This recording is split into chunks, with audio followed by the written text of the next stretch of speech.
Hello, everyone, and welcome to the American Scouser podcast. We've been away for a while, but as the season gets ready to come our way, so are we. Today, I'm your host, Timucin, and today we have Jamie joining us. Jamie is actually one of the administrators at LFC Wilmington. So, Jamie, welcome to the podcast. How you doing, Tim? First, Pretty good, man. Getting excited, getting ready to get this thing rolling. It's almost like preseason is one of those things that I feel like, especially as I get older, I'm getting more and more cynical, probably. But in the past, I still watch it obviously closely. But you would see these young players, and that's why I was mostly watching. But like I say, as the years go by, it's almost like I'm finding it harder to get excited about some of the younger players. I just kind of want to see them develop more and more. But let's start talking about that. Let's start talking about like the preseason games before we get to this weekend's game. But so instead of going over game by game, I kind of figured we would kind of like look at the clump of those games and the performances. So what did you take away, as we kind of end the preseason round now? What are your feelings overall of how we performed, how the games went, and the team as a whole? I mean, we definitely took some losses, um, but like you said, it's all about getting the players out there, getting their legs back, used to running around, used to that. Well, they've had some time off. Obviously, they had 3 weeks off before the Champions League final, and then obviously the final, and then their holiday, and most of them didn't get much of a vacation. They went straight back to work basically with their internationals and whatnot. But I feel like I don't really place too much weight on pre-seasons. It's just a training exercise for those guys. They just need to get back into the rinse repeat type deal where they're training and getting the best use out of their feet. Yeah, and I think our style of play probably conflicts overall with the preseason too. I mean, it's so much dependent on physicality, constant running, constant pressure, and stuff like that. It's kind of hard to get that momentum and that pace going when you practiced in the morning and you're kind of like sore as you play, which is what happens in most preseason games. But I think our style kind of conflicts a lot more than maybe some other teams would. Yeah, it's very intense. We press a lot. It's full metal football. That's what we love about it. Exactly. So, I mean, now that you kind of like seen the games, how ready do you find the team? I mean, I know I was actually surprised to see, Firmino and Salah actually Alisson start the game. Was very pleased to see those guys be able to just go out and some of them even 30 minutes, half, whatever. I was shocked to see them play at all really against Lyon. And so how on a 0 to 10 scale, 10 being ready to hit the Champions League final, how ready do you find this team? The entire squad. I mean, that's a bit of a stretch. I wouldn't say they're ready for the Champions League final. Luckily, it's not the Champions League final we're walking into. It's the Charity Shield. Um, you know, we didn't win a game in America, which was probably more likely down to the jet lag and the intense training sessions and like I was saying, trying to get those players, get their legs back doing to what their brain wants them to do. And I'd say if I'm being uber critical, they're at about a 6. I think I don't place too much faith in the Charity Shield or Community Shield or whatever it's called these days. But hopefully, another 90 minutes under their belt and we'll be ready for Norwich. Yeah, I think we kind of agree on 6. I mean, it's so hard to tell with so many missing pieces and there's no cohesion, kind of like constantly a different shuffle out there. Which player were you the most impressed with over like all these preseason games? That's a good question right there. I mean, well, we played Tranmere first in England, and that's a running tradition now we have with Tranmere Rovers. And I believe the first goal scorer of our campaign this season was Klein, 2 minutes, and he absolutely bangs one in the top bins, which is pretty impressive for him. And then a couple of days later, gets injured, and after last year, I'm sure he welcomed that like a fart at Christmas dinner. That was typical for him. But luckily we've got cover at right back with young Keanu Hoover, which he's quality. He's a quality young lad. But I think who impressed me most was probably Wee Larucci at left back. I think he's only 18. And he's impressed consistently. Like he really looks the business. He's obviously got a great mentor in Robbo. He's just a real vibrant young kid, and at that age, you're afraid of no one. Like, and he's got legs for days. He can run all day long. He's strong. Apparently, he used to be an attacking winger. So Klopp has clearly seen something that he likes, and he said, look, we're going to play you at left back, mate. And the current crop of youth, I've watched them grow, into men. Like, you take a look at them, they're all beefed up now than they were last year, and certainly a few years ago. Yeah, that's what I mean. With some of the players, it looked like 3 months was like 3 years. I don't know if you didn't watch him as much, but I was like, man, you've grown. And looked like they were a lot stronger out there. I think if I pick probably one player, I was very pleased to see, I was pretty impressed with Brewster overall. For a guy coming back from injury, I mean, leave on the goals he scored. I mean, they're good striker goals. Maybe, some of them were just tap-ins or like easier finishes, it looks like, to an untrained regular eye, but I thought they were good striker goals. It's very Absolutely. I almost feel like he might be the person, especially with, I mean, that was with no, Salah and Mane on your sides, to kind of like scare the defense or take people away from you. So I thought that was really impressive to see. Yeah, I mean, you know what those kids are made of. You know what they can do. They're like, Wilson and Brewster and even to a smaller extent Kent. They can, it's just a question if they can keep that progression going, and one day I would like to see, hopefully, they can maybe break into the first team, have a decent cup run, and worst case scenario, they don't make the first team.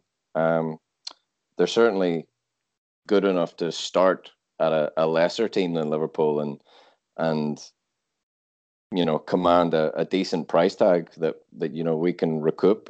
They're talking about 25 million for young Wilson, which in today's age, that's probably a bargain for some teams. I think so. In terms of, getting a player with that much potential at that age, it is probably a bargain, really. I mean, looking at the prices around, and it's just not going to get any lower. Some people talk like, oh, this is just a phase kind of thing. It's only going to get worse. I mean, people are only going to get more expensive when there's a Chinese team willing to give like Bale $1 million a week. Yeah. I just don't see it getting any better. Yeah. I mean, Wilson's stats for last year in the championship were pretty outlandish. They're pretty good, and people talk about comparing the championship with the Prem, but he scored some decent goals against Premiership sides in the FA Cup. Obviously, he scored that screamer of a free kick against United, which he celebrated by holding up the whole 5 times celebration, which that was absolutely box office, But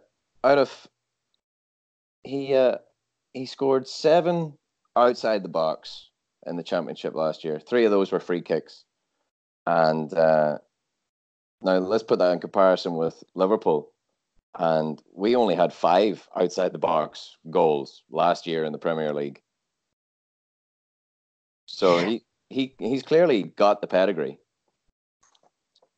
I think the only thing that concerns me with Wilson is the fact that he does those, he has that outside shots and, obviously like the free kick ability, but sometimes he just disappears. And I think that will be my biggest fear. I think when it scores or when it's a preseason game, it's all fun and games. But let's say, you're playing, let's say Norwich is 0-0 and he tries to like crack one up in the 79th minute and it goes sky high. I don't think it's going to be taken as well. And I don't know if he's ready for that. And I feel like, when he's not producing those magical moments, sometimes he seems to get lost in games. I mean, sometimes he'll pick up that dribble and you'll be like, oh man, this kid. And then you almost like don't even see him around for like 15, 20 minutes. He almost like disappears into the game. But again, on the other side of that coin, you've got, some of the best players in the world can be silent for 89 minutes. And it just takes that 1 minute where, like he done against, was it Leon last week? Where he just rifles one in. So let me answer this. I was going to answer this later on, but now that we're talking about Wilson, sounds like, you kind of like this performance overall. Aside from, I mean, Lalana and Ox, the two new signings, out of all these youngsters we see, which one do you see as the one having the most impact during the season? The Divock of the season, if you will. I mean, somebody who's going to come in and suddenly, give us a lot of moments. Shaq did that for a while. Sturridge did that in the beginning of the season, then kind of like, faded away. But who do you see as that player out of these youngsters, especially as the one that will have like an impact? At the end of the season, we're going to be like, that kid's changed a lot of stuff. Well, I mean, we touched on him a little briefly there just when I was talking about Klein. I think that young right back, Keanu Hoover, I think he just signed that new contract, and he's 17. He had his debut against Wolves in the FA Cup last year. He's our third youngest player ever for Liverpool, and he just signed a new contract, which was the longest contract he could have signed for a first professional deal under FIFA regulations, and I think there's some talk about Klopp thinking that he could play all along across the back line, so left back, both centre backs, and right back. So, I mean, he'll more than likely play, obviously, more games for the under 23s, but I think he could at least string a cup run together. Hopefully get a couple of appearances, but other than that, I don't think the likes of, well, I really don't think anybody else is going to really push out any of our first teamers. Yeah, I almost hope, maybe this is wishful thinking on my part, but I almost hope Brewster can go into that role where we can give Bobby some breaks. I mean, I felt like, and we talked about that, in podcasts in the past last season. That's one position I feel like we just can never replace in terms of, and obviously for a good reason. I mean, obviously, Bobby's world class, but in terms of what he does on the field, coming back to the midfield, taking, defenders with him, creating space, making that extra run to create space for Salah or Mane, all those like little things that he does, I almost feel like we can never normally replace. Having watched Brewster in the preseason, I mean, especially as he gets stronger, and which he looked a lot stronger than he did, when I watched him, obviously, like, 2 seasons ago, but we're talking obviously 2 years ago. Um, I'm hoping he can fill that role and come in some games and fill in for Bobby so we can rest Bobby a little bit without having a huge drop off.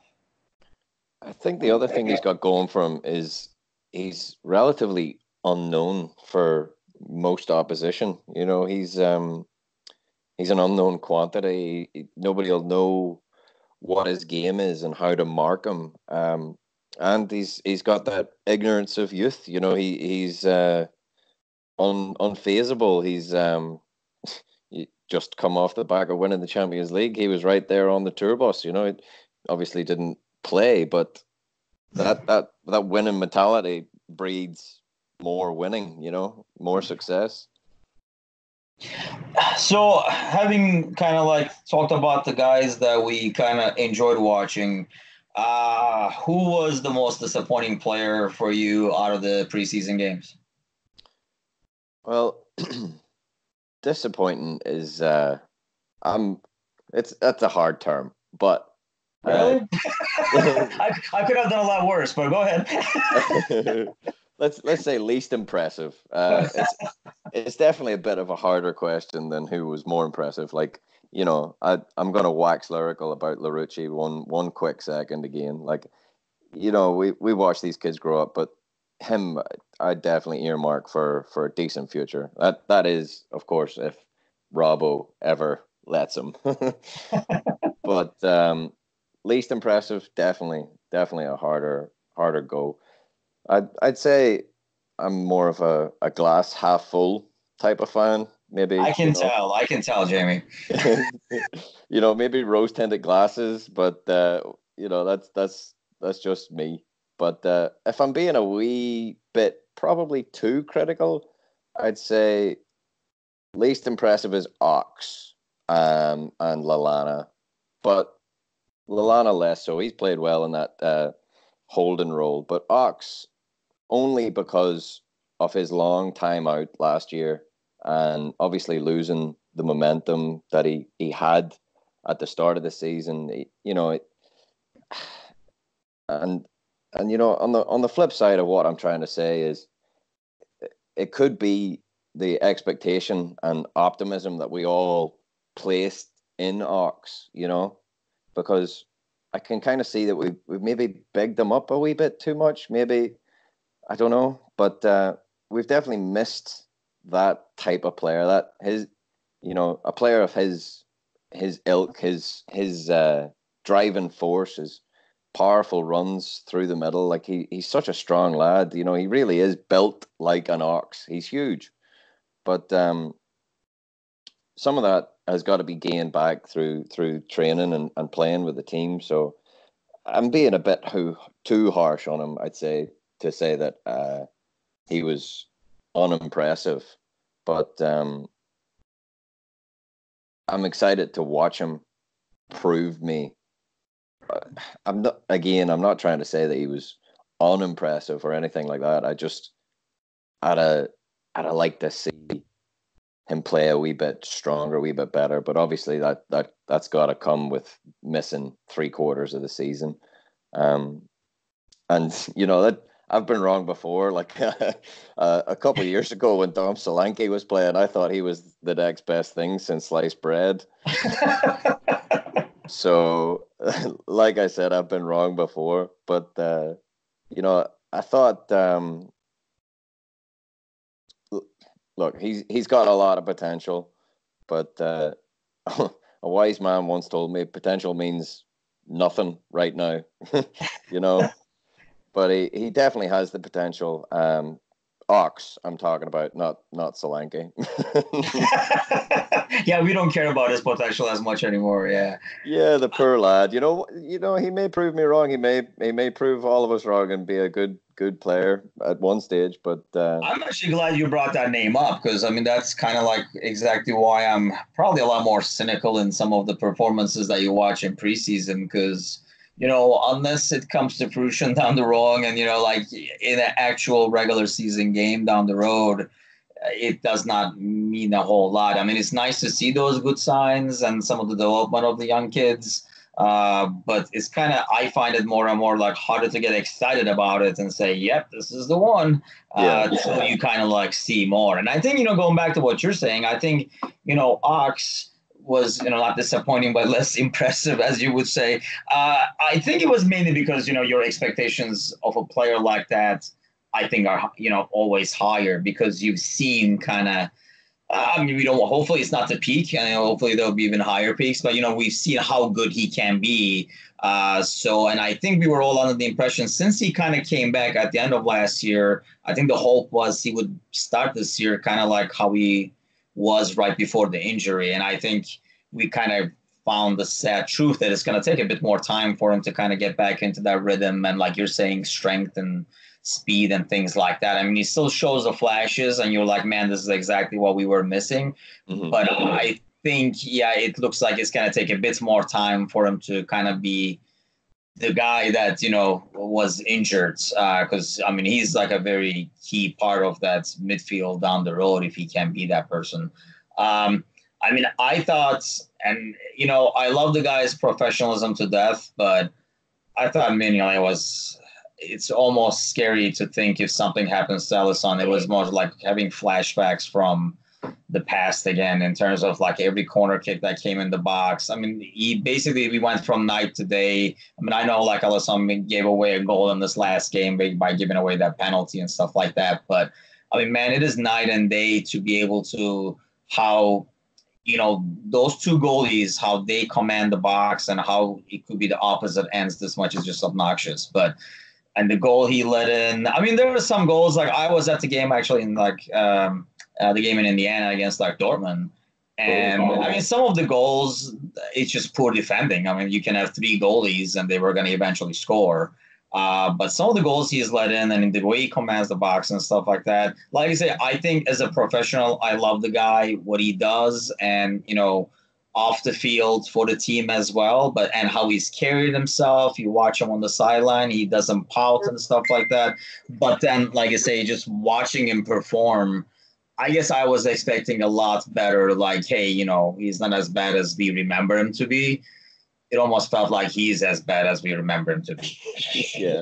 No, I feel if anything happens to Alisson, we can just give Mignolet a dinner lady's wage and stick him in the kitchen and put a pair of gloves on VVD and put Fabinho at centre back, and I honestly think Virgil would do a better job in nets than Mignolet.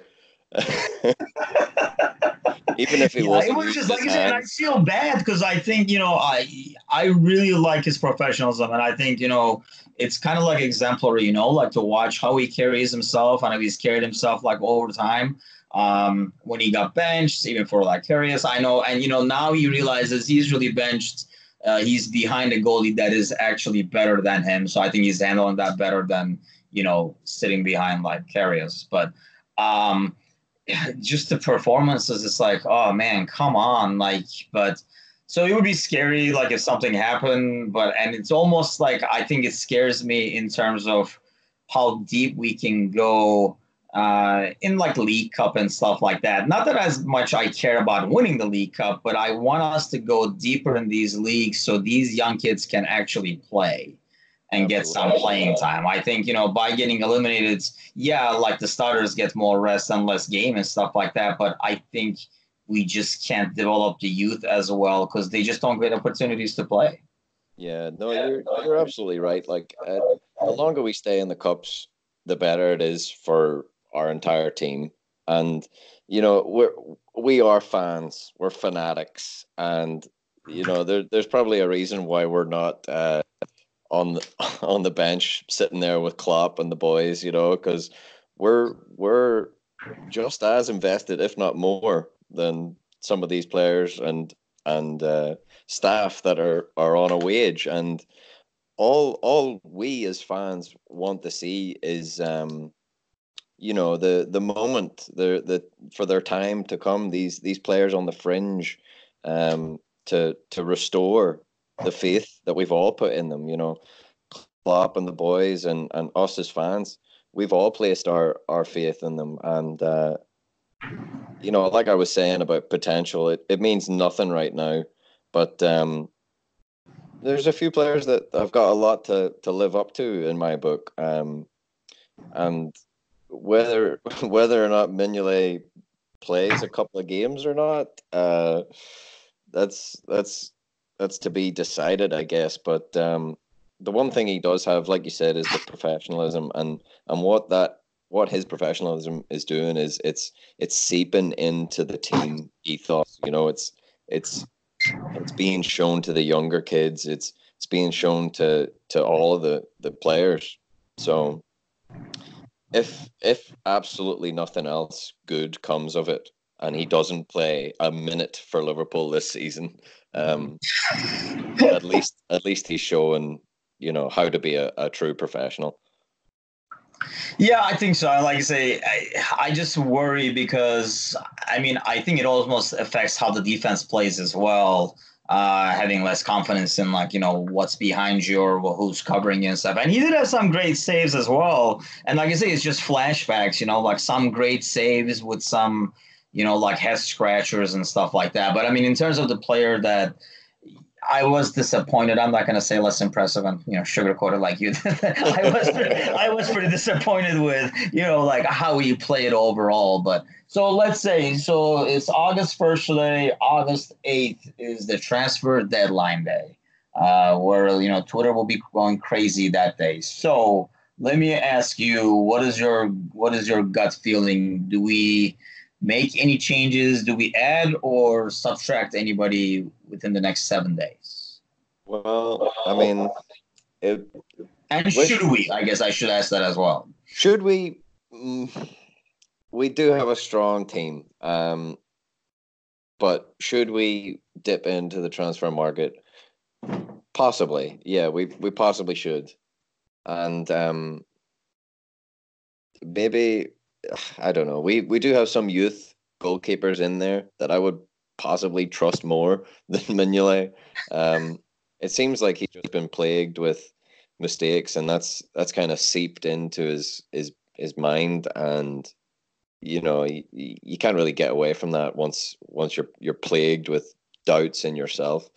But initially after the Champions League, I thought we deserve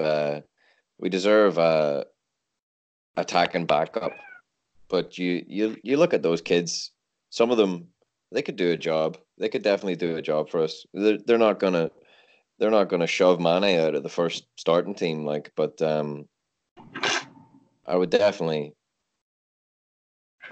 I'd like to spend a bit of money on someone, not necessarily a goalkeeper.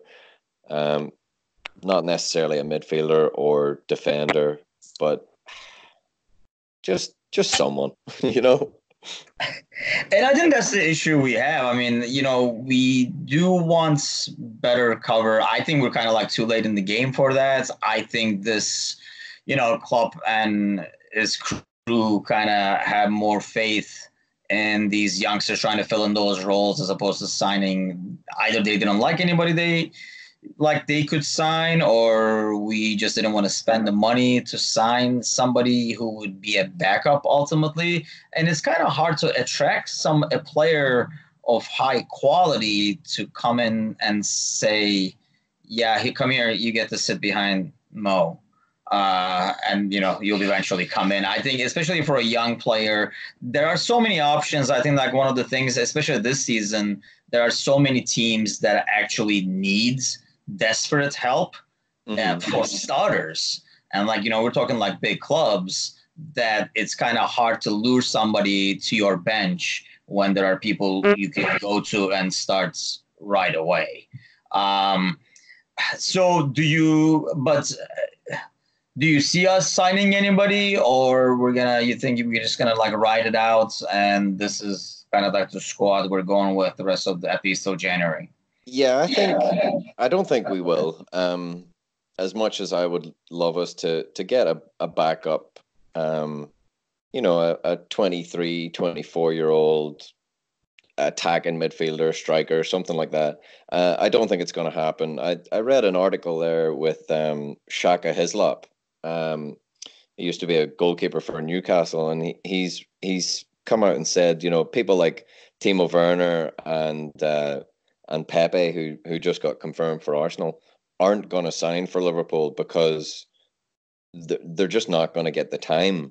And these sorts of players that we're being linked with, like you said, aren't willing to sit on the bench, even at a team like Liverpool, who are guaranteed Champions League football, Champions League winners. They're at the stage of their career where they want to be starting every week, and I just don't see that happening with us.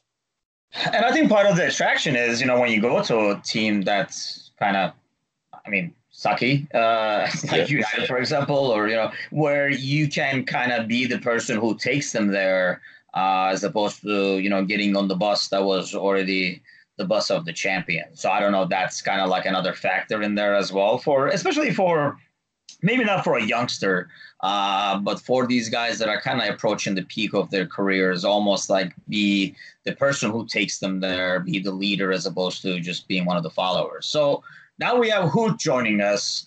So Hooch, welcome to the podcast, first of all. And second of all, what do you think in 1 week, is this the same squad we have to start the Premier League? Yeah, I think it is. Maybe there's a surprise move. Maybe not a super huge name. Maybe somebody that we haven't heard of. Just more of the depth signing. Maybe we pluck somebody out of a Russian league that no one's ever heard of. But Klopp has his scouts down. He always seems to find these diamonds in the rough. Like Robbo is a perfect example. It wasn't on anybody's radar in Scottish football, and then now he's one of the better left backs in the world. But I think if we do get anybody, it'll just be for a just in case. Maybe a fullback that can either play either side with Klein's injury, because you don't want to get into a predicament where you're relying on Gomez to be your filling right back, and then if he would get hurt, or if one of your center backs would get hurt, and then that just has to shuffle everything around. I know Milner's great coverage, but you have to wonder his age, the amount of games he's played. Is he able to do another full season without any significant injuries? And you just don't want to have something catastrophic happen right after the window closes. It kind of screws you until January. Because we saw last year, every game, every point is critical if you want to mount a serious challenge. So you can't afford to drop points in, say, late September, early October, because you're playing an unproven player in a position, putting too much pressure on them early. But for the most part, I think the starting 11, even if you want to go down the top 15, 16 players, the top 2 at every position are probably pretty set. And then maybe we just add a name just for just in case. But yeah, I think other than that, we'll be pretty much the same squad we have. For instance, today, sorry, Tim. Go ahead, Tim. We just got rumored, obviously. Rumors are like arseholes. Everybody's got one. The fact is, we are being rumored to be linked to everyone, just for the simple fact that, we're a Champions League winning side, Champions League final 2 years in a row. It's inevitably going to bump up the price. But today, the rumor just came out that we're being linked with the Bordeaux and Guinea forward, Francois Camano, for about 20 million. Now, I don't really know too much about him.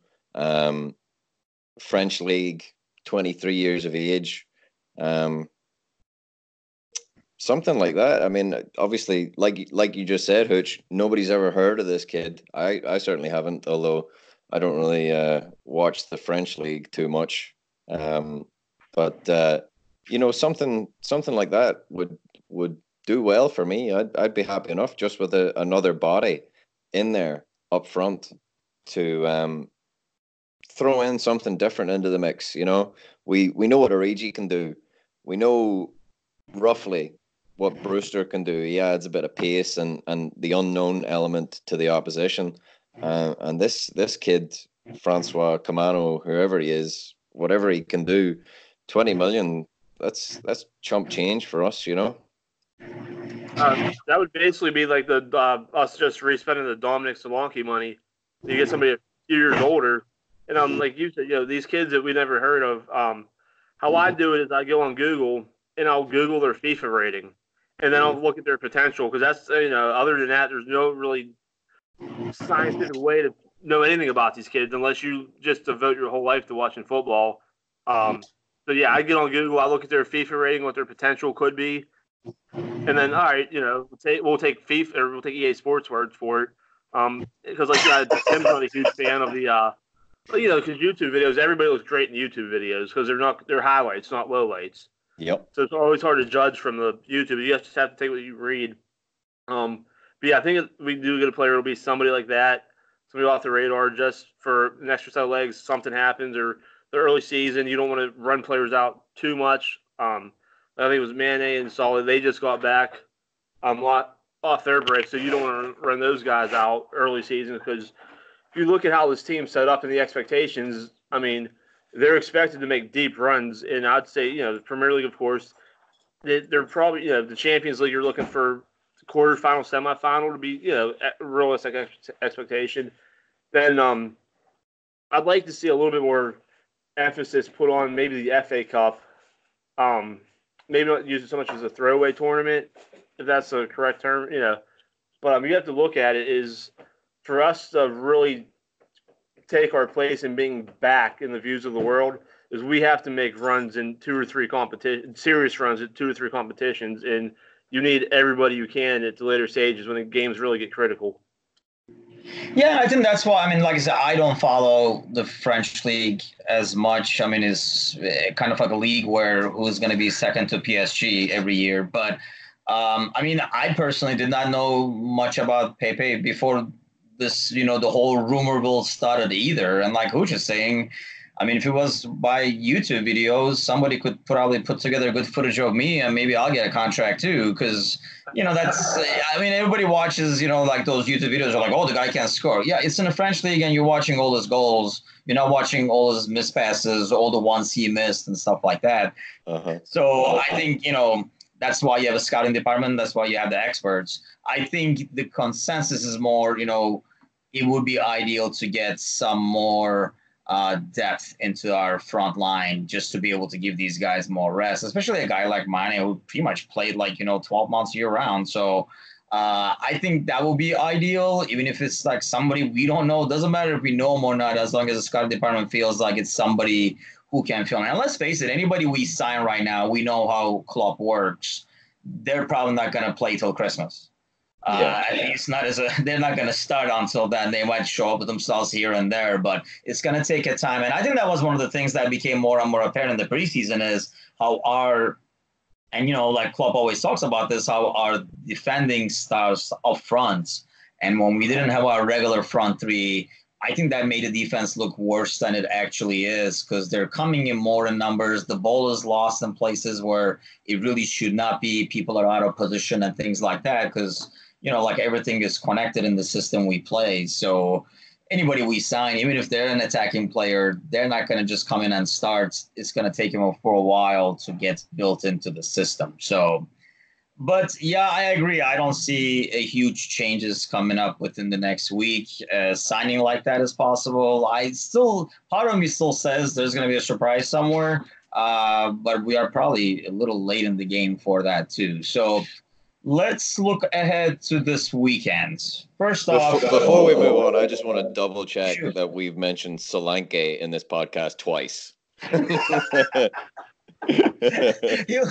a hat trick the first week of the Premier League, I would think. But he's my favorite. He's my favorite example to bring up. You'll catch on. I like to pull these names out. I'll pull out Solanke, Ricky Lambert, Fabio Borini. I just did the same thing. I done the exact same thing. I brought up Dominic Solanke too. They get $20 million for that kid, and he may turn out to be a really good player, but to get $20 million for him after really he really didn't do much of anything. Yeah. That's just one of the fun little inside jokes we have. Yep. So, like you said, it's silly season, so anything can happen. Exactly. And I think part of it is almost like turning the money around too. I mean, you kind of invest in a young player. I think, after you realize he's never his ceiling is never going to be good enough for us. It's time to move on instead of waiting till, either he runs out his contract or he's 25, 26 and we're still hoping for him to keep going. I mean, I feel almost we're kind of entering that phase with Woodburn where every season it's almost yep. And it almost looks like it's not happening. But nope. And that's why, this preseason and stuff is kind of hard. I mean, these guys kind of have to show themselves more, I think, on the practice field than 2 preseason games where they're playing with somebody who they normally don't play with and stuff like that. A quick side note is I just saw an article, it was a week or 2 ago. We have a kid, I guess he's on the U18s. He's never played for us. We signed him to a youth contract. And I guess this is CSK Moscow or somebody was trying to offer us between $15 and $20 million for the kid. I can't think of his name off the top of my head, but they said if Michael Edwards pulls this deal off, this kid, I guess he couldn't get travel visas or get that sorted. So he's never even dressed for us, never really been to Merseyside, and he's been playing on his junior team or whatever. And there's a chance, from what I was reading, Edwards is holding out for $20 to $25 million for this kid, and Moscow is seriously interested. So if he does that, then I think Dominic Solanke will be my number two. He'll have to slide down to number two for me for my all-time favorite sell. Okay, based on you guys, I can already see the answer and how much interest we have in this weekend's game. But how much of an importance do you guys put into this matchup against City? We'll start with you, Jamie. What do you think? Well, obviously it's silverware, barely, just about. It's more of a serving dish. But I watched one of Klopp's press conferences, and he was absolutely dumbfounded to hear that no one in England or probably the world gives a shit about the Charity Shield or the Community Shield or whatever it's being called these days. So his question or words to this effect was, so why not just cancel it? Which, you got to love Klopp for his beautiful German abruptness. But regardless, for me, it's a chance to get at City. It's a chance to get into their psyche early on before a ball's even kicked in anger for the season. It's a lot of contradicting myself here, but I bet you none of us could name the past 5 winners and losers in the Charity Shield. It's just another preseason friendly, but for the team, I honestly believe the team think that they just want to go out there and win it and get their hands on some more sterling silver, because like we touched on earlier, success breeds more success, and the team are craving that. They had a taste of it, obviously a big taste, on the first, bringing the 6th home and showing it all around Liverpool City for 1 million people. They're craving more of it, and even if it is just a glorified fruit bowl, it's the winning mentality that's important, and at this stage it can only be a good thing, really.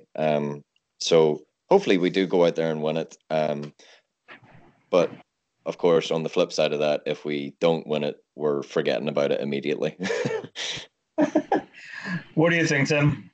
Yeah, I'd pretty much echo those sentiments. If you win it, you say we've won the first trophy of the year. If you lose it, you say, who cares? It's not even a real trophy, But Jamie was saying it would be a good thing, to beat City early, just to put that thought in their head that as things stand right now, obviously not everybody's back. Like the teams that we're going to see this weekend, clearly is not going to be the same team that's in January and then in springtime. But just to have that mental edge that, hey, they beat us once already, so we know going forward they could beat us again and again.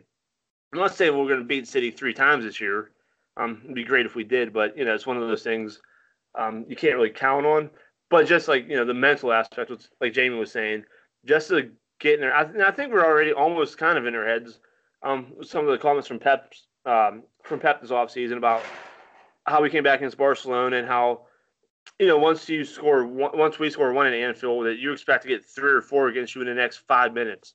So he already has that slight mentality. So if we can put even another chink in the armor, there's nothing but positive things going forward. But yeah, it's one of those things. If you win it, great. We won the trophy, a trophy. If not, it's all right. Well, the real season starts August 9th. So, but it'll be actually fun just to go and watch a game against somebody who you kind of are cheering interest against. Like these preseason friendlies were great in the States and all that, but really there's no real animosity there other than the last game against Sporting, I guess, when that tackle happened. But this is still one of those where you can kind of get amped up and like, all right, it's City. It's not probably the full City squad, but it's still City. It's a team, you can cheer against Sterling and Aguero and those guys if they play. It would be fun that you're just one more step closer to the actual season happening. And it's at Wembley. It's a good day out. It's another reason to watch 90 minutes of football. So why not? Why not go out there and win it? And I think that's the thing. It's more than the trophy. I think it's kind of like a psychological importance. But to be honest, doesn't that kind of rely on the 11 we start with? I mean, if we start with an 11 that looks like we out there and we really want to win this thing, and you don't win, as opposed to, kind of like starting it out like a preseason game and then you lose. Like, do we start with, Firmino and Salah and, like everybody out there? Or do we, start with like Ox on one side, Origi, and, play Wijnaldum as like the left wing and see, what happens? I think the psychological impact of it will really depend on, at least to me, it would really depend on, the starting 11 we put out there, and nobody knows that apart from club. We usually try to guess a starting lineup before games when we have these, pre-game shows, but good luck with this one. Yeah. Wouldn't it be brilliant, though, if, say, Pep took this as another preseason and basically put his B team out there? We came out guns blazing. And, it'd be like in Rocky IV when, Paulo Creed's taking it as a charity fight in scrimmage and Drago just came in to kick ass. What if we did that to them? Or, it's no big deal for us guys, but we come out full 11 and just blow the doors off them. And that would really set the tone for the season. Like, no prisoners held, no holds barred. We're just going to steamroll everybody this year. It might not be a bad mentality to take away from it. That seems to be the sentiment coming from the club as well. I heard an interview with Jordan Henderson today, and he said, we're going out there to win every single game. And that's he may just be spouting off at the mouth to big up the game before Wembley, but I think that I honestly take him for his word. I think we mean business. We took it to every single team last year. 97 points. Unbelievable season. We're talking about the best season in Liverpool Football Club's history. I honestly believe we're ready to go again, and I think Klopp, and I think he's ready to field the strongest 11 he can. And I think he's going to field a team that he feels is going to win against any of City's 11. So I think we're gonna do it. Not that it matters, but like you said, it's a big psychological edge that we could get ahead of City. So then, with that thoughts, let's end the podcast with some score predictions. Hooch, we'll start with you. What do you have? Well, based off last season and the preseason this guy's having this year, we'll just say it's 1-1 in the 93rd minute, and here comes Origi, maybe off a corner. Maybe he gets corner taken quickly. And why not have Origi start the season off the way he ended it last year? A late minute winner, just still a thunder out of City. And I think if we win a game like that, that could really be a huge boost for us. So, if we come back, something like we did last year, Origi's the man that ended it last year for us, clinching a cup with that goal, and of course the goal against Everton and his performance against Barcelona. So why doesn't he start us off this year? I'm calling Origi, 93rd minute game winner, starts us off the Champions League and the Premier League trophies this year. Hell, I'll drink to that. What do you have, Jamie? I know I'm going to be the pessimist over here, but start the year right, Go ahead. You know what? This is probably the first time I've ever done a scoreline prediction. I'm as optimistic of a fan as I am. I try and hold my cards close to my chest just because I'm a bit of a superstitious Irishman. I don't want to jinx the team, but I'm going to go for it today. If I'm wrong, it's all your fault, lads. So we'll take the heat. Don't worry. I'm going 3-1. I'm going 3-1. The Reds. Really? So you guys are going to make me look like the bad guy, which is cool. I'm used to that. But, yeah, I honestly think we do not start with a risk everybody in this game. And I feel like it costs us. And I personally could not care less, really, if we win this game or not. To me, winning against, like, for example, Chelsea would mean more than this game, obviously. It's like a bigger cup in my eyes. And I'd rather, start the Premier League with the 3 points and everything and full roster. So I say we don't start with the strongest lineup we have available. And I say we actually lose 2-1. Okay. I can see it. It doesn't matter if we win or lose. Can I give a second prediction if Origi doesn't come through in the 93rd minute? Sure, why not? Solanke coming in 95th or? Just like our the Champions League trophies, Liverpool 6, Man City nothing. Well, let's hope I'm wrong and you guys are right, and we kind of like started off the year good. And like I say, to me, it's more important to start the Premier League with 3 points and win against Chelsea and have these guys healthy and ready to go and not risk him in this game and something goes south because they kind of came back too early and playing too many minutes too early kind of thing. So any parting thoughts, Jamie? Yeah. I'd love to take the chance just to say, first of all, big thanks to you guys for having me on. It's been a lot of fun. I'm a big fan of everything you boys are doing over there at American Scouser. Obviously, I'm a bit biased. I'm a huge LFC fan, so basically anything Liverpool, I'm gonna love. But I've enjoyed listening to all your pods.